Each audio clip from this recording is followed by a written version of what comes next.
You know, a driver's biggest blind spot is that they don't know when they are unbalancing the car themselves. Like when their own driving is unbalancing the car and making it handle badly.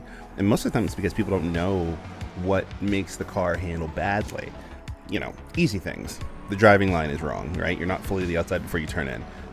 They're getting on the power while they have steering lock in, so they're pushing the car off the racetrack. They're jumping off the brakes rather than progressively getting off the brakes. They're treating it like a switch rather than a lever, so the car understeers. And the reason why they ignore most of those things is that the car doesn't have like a vocal voice that speaks back to you and say, hey man, you're doing it wrong, right? And a lot of people don't really want to hear it when another person tells them. The car does tell you when you're driving it badly, right? When you ask for an input and it resists you or really gets unbalanced, that's a sign that, hey, you did something and then the car responded poorly to you. So, you know, you want to take a look at what was the last thing I did before the car's handling went bad, right? Well, I got off the brake and then the handling went bad. I got on the throttle and then the handling went bad. I put in more steering and the handling went bad. And see if that's a trend on several types of corners or similar corners.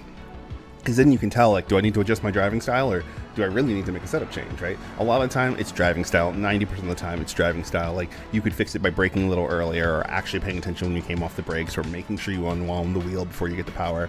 But most folks, well, they don't want to hear that. So they continuously make the same mistakes and they blame the car when the car is trying to tell them, like, hey man, like, these things don't work for me. Like, listen, right? So better car awareness will help improve your handling and confidence in the car. Just pay attention to your inputs, see what the car outputs are, and try to make them more consistent.